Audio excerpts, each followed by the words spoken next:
పట్టబడిన సంగతి ప్రవక్తైన యిర్మీయాకు దేవుడు బయలుపరిచినప్పుడు ఆయన చాటుగా కూర్చొని ఏడ్చాడు. ఆయన శిరస్సును జలమయముగా చేసుకున్నాడు. ఆయన కన్నులు కన్నీటి ఓటగా చేసుకున్నాడు. యిర్మీయా, నీవెందుకు అంత తడిసి ముద్దవాలో తెలుసా?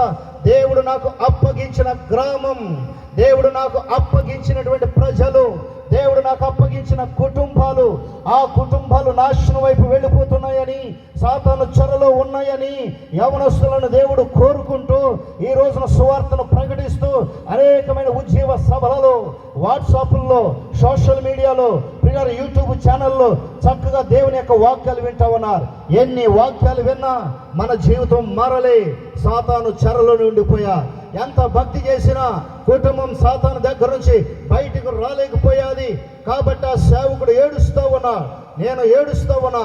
ఒక వర్షాకాలములో లేక మనం తలస్నానం చేస్తే పై నుండి నీరు పోస్తే ఎలాగైతే శిరసంతయు జలమయమైపోయి అరి కాలు వరకు ముద్దవుతుందో, అలానే జనుల్లో ఉన్నటువంటి పరిస్థితిని బట్టి, నాశనాన్ని బట్టి ప్రవక్త అయినటువంటి యిర్మీయా గారు అలా ముద్దయిపోయావా? ఈ రోజున అలాంటి దైవ సేవకులు కావాలి పట్టణాలకి, అలాంటి దైవ సేవకులు కావాలి ప్రతి గ్రామానికి. ఒక యిర్మీయా లాంటి వాచ్య శక్తి కలిగినటువంటి, యిర్మీయా లాంటి దైవ ఆవేశం కలిగినటువంటి వాడు, యిర్మీయా లాంటి ప్రార్థనా పరుడైనటువంటి వాడు, ఏడ్చేవాడు కావాలి ఈ రోజున. సంతోషపడేవాడు కాడు ఈ రోజున కావాల్సింది పట్టణానికి. ఈ రోజున దేవుడు కోరుకునే వారిని ఏడ్చి ప్రలాపించి ఒక పాపి విషయంలో, ఒక కుటుంబ విషయంలో ఆ సాతాను చెర నుంచి విడిపించే సమర్థత కలిగిన సంఘాలు ఎక్కడ ఉన్నాయి, దైవ సేవకులు ఎక్కడున్నారని ప్రభుల వారు వారి పట్ల, ప్రభుల వారు వారిని చూసి ఏర్పాటు చేసి ఒక్కొక్క గ్రామానికి పంపిస్తూ ఉన్నారు.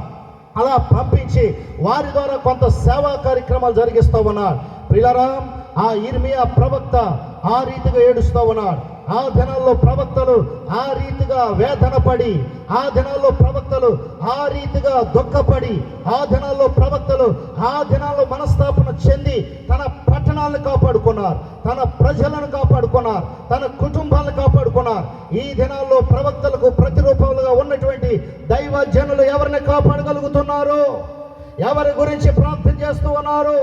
ఇష్టం వచ్చిన చోట మందను కూర్చోబెట్టేస్తున్నారు. పిల్లలు ఎవరు పట్టించుకునే తత్వం లే. ఒక మనుషుడు ప్రార్థన మానేసిన, ఒక కుటుంబం సంఘం నుంచి విడిపోయినా వాళ్ళ గురించి విచారించడం కానీ, వాళ్ళ గురించి దుఃఖపడి ఏడ్చి కన్నీరు కార్చడం కానీ ఈ రోజున దైవ సేవకులకు లే. దైవ సేవకులకు లే. ఫ్యాషన్ అయిపోయారు ఈ రోజున. పిల్లలు నువ్వు కాకపోతే ఇంకొకళ్ళు అంటున్నారు, నీ కుటుంబం కాకపోతే ఇంకొక కుటుంబం దేవుడు ఇస్తాడంటున్నారు.